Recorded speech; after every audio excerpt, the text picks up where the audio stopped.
ఆంధ్రప్రదేశ్లో జరుగుతున్న సాగునీటి సంఘాల ఎన్నికలన్నీ ఒక ఎత్తు అయితే గనక పులివెందుల్లో జరిగిన సాగునీటి సంఘాలన్నీ ఒక ఎత్తు.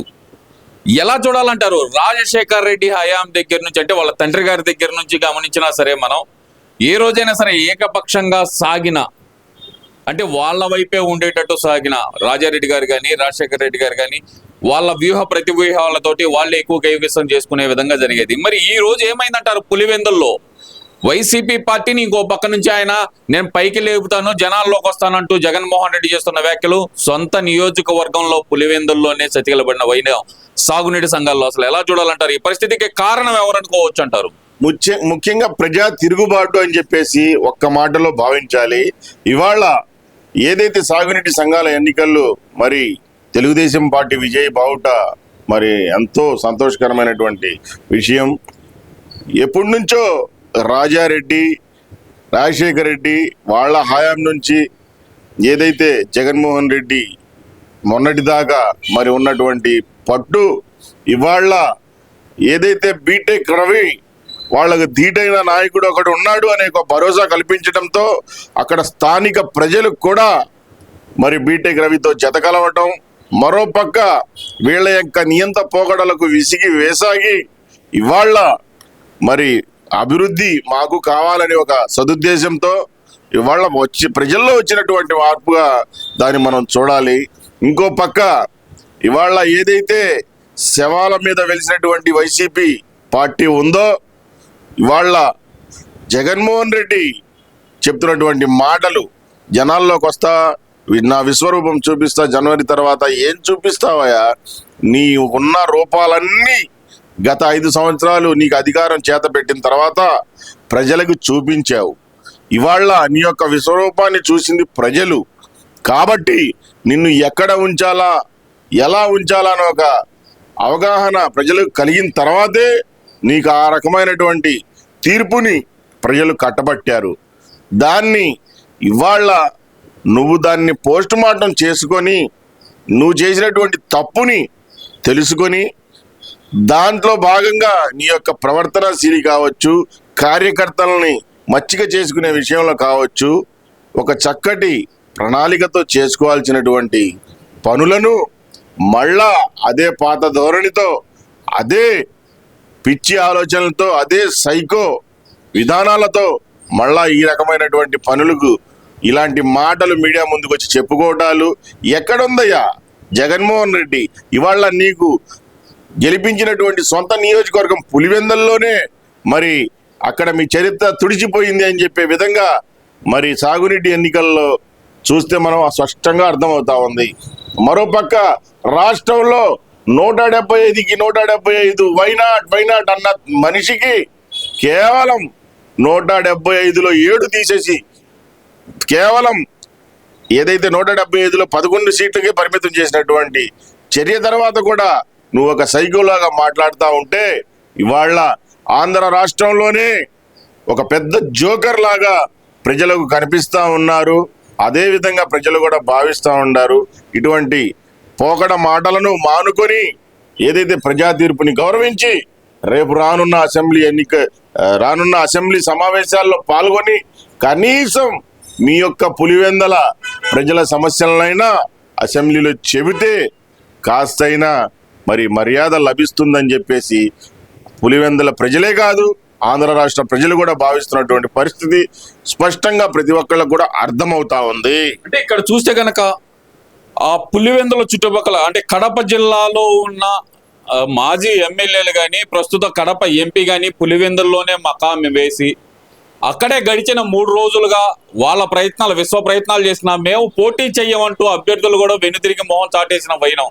ఎందుకు ఈ దుస్థితికి ప్రధాన కారణం ఎందుకు? సొంత తమ్ముడిని అక్కడ మోహరించినా సరే, అంటే ఒక ఎంపీని మోహరించినా సరే, అయినా వాళ్ళ అభ్యర్థులు దొరకని పరిస్థితి ఎందుకు తెచ్చుకున్నాడు అంటారు సొంత నియోజకవర్గంలో? నేను ఇందాక చెప్పినట్టుగా మొట్టమొదటిది ప్రజా మార్పుతో వచ్చే తీర్పు ఎలా ఉంటుందో చూపించినటువంటి పరిస్థితి. ముఖ్యంగా పులివెందుల్లో కావచ్చు, కడప జిల్లాలోనే కావచ్చు, ఏదైతే సొంత బాబాయిని పొట్టన పెట్టుకున్నారో ఆ యొక్క ఉదంతం, మరోపక్క తల్లిని చెల్లిని మరి తరిమేసినటువంటి తీరు ఇవాళ ప్రజలకు తెలియదా? అదేవిధంగా ఇంకొక చెల్లి అయినటువంటి వివేకానంద రెడ్డి గారి కుమార్తెను వాళ్ళు దూషించినటువంటి విధానం ఇవాళ ముఖ్యంగా రాష్ట్రం మొత్తం ఒక ఎత్తు అయితే కడప జిల్లా ముఖ్యంగా పులివెందల ఇవాళ జనాలు పూర్తిగా వాళ్ళ యొక్క అవగాహనని ఆలోచన ధోరణిని జగన్మోహన్ రెడ్డి మీద ఉన్నటువంటి ఏదైతే పాత యొక్క అభిమానాన్ని తుడిచిపెట్టేసిందని చెప్పేసి భావించవచ్చు. ఇవాళ దాంట్లో భాగంగానే ఇవాళ జగన్మోహన్ రెడ్డి అంటే ఎట్లా ఉందంటే ప్రజలు ఉలికిపాటుకు గురవుతున్నారు. దాంట్లో భాగంగానే ఇవాళ ఆ పార్టీకి చెందినటువంటి అభ్యర్థులు కూడా మేము పోటీ చేయమని చెప్పేసి పారిపోయారు. ఇక్కడ అవినాష్ రెడ్డి దొంగకు దొంగ తోడు అన్నట్టుగా తోడు దొంగలు ఎంతమంది వెళ్ళినా ఇవాళ ప్రజల్లో అయితే స్పష్టంగా మార్పు కానొస్తా ఉంది.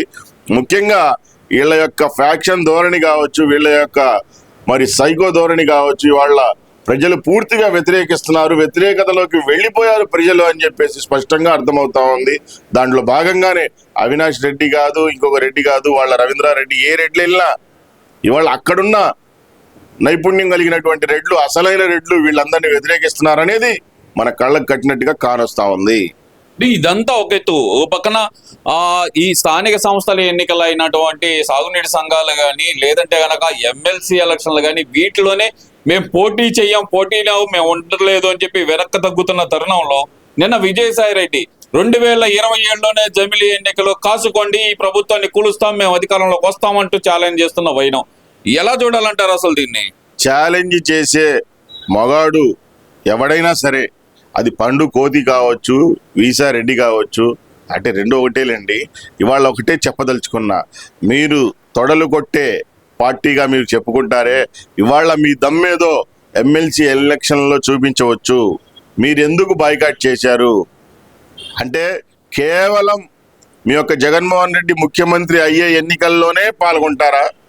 అయితే మీ పార్టీకి సంబంధించినటువంటి కార్యకర్తలు ఎవరు మరి డెవలప్ కాకూడదా, నాయకులుగా ఎదగకూడదా అంటే ఇక్కడ ఒకటేనండి, ఇవాళ వీళ్ళకి కేవలం అధికారమే ముఖ్యం. ప్రజా సమస్యలు అనేది గాలికి వదిలేస్తారు వీళ్ళు. దాంట్లో భాగంగానే ఇవే కాదు, మీరు కావాలంటే చూసుకోండి, రానున్న రోజుల్లో ఏదైతే మరి కార్పొరేషను తర్వాత మున్సిపల్ ఎన్నికలు ఉంటాయో వాటిని కూడా బాయ్కాట్ చేస్తారు. స్పష్టంగా అర్థమవుతా ఉంది. వీళ్ళు కేవలం ఏదైతే జగన్మోహన్ రెడ్డికి ముఖ్యమంత్రి అయ్యే ఎన్నికలు వస్తే తప్ప వీళ్ళు ఎన్నికల్లో పాల్గొనరు అని చెప్పేసి అర్థమవుతా ఉంది.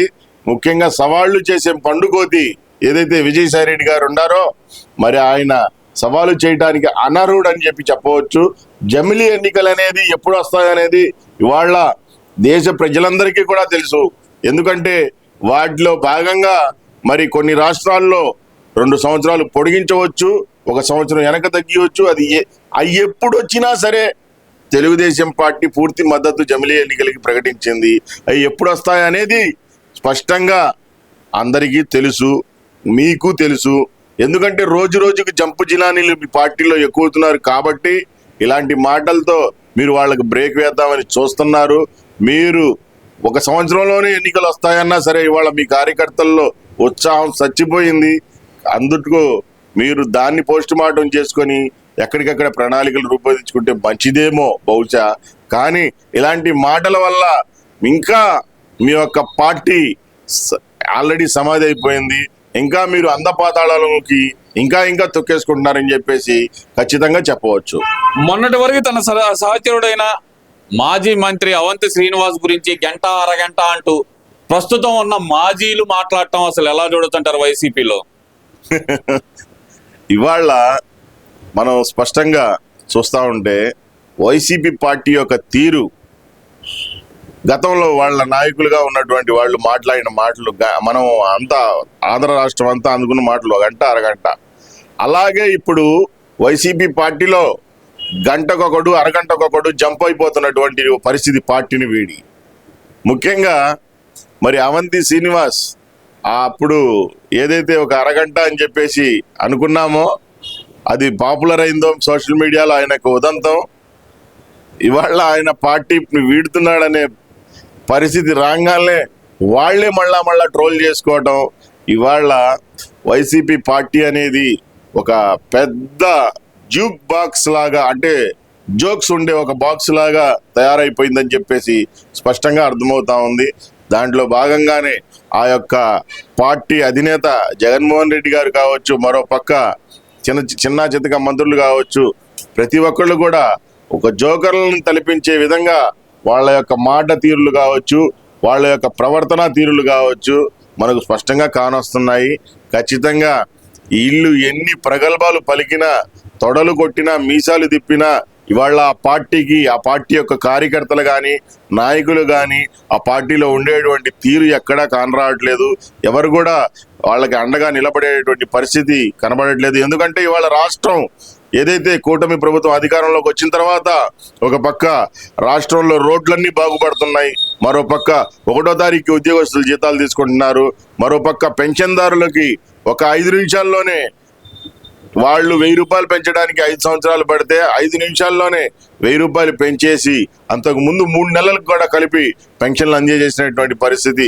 మరో పక్క ఏదైతే డిఎస్సి మెగా జాబ్ విషయాలు కావచ్చు, ఏదైనా సరే ఇవాళ రాష్ట్రంలో చక్కగా ఉంది. రానున్న రోజుల్లో జనవరిలో మహిళా సోదరిమణులకు ఆర్టీసీ బస్సు ఉచిత ప్రయాణాన్ని కల్పించబోతా ఉంది.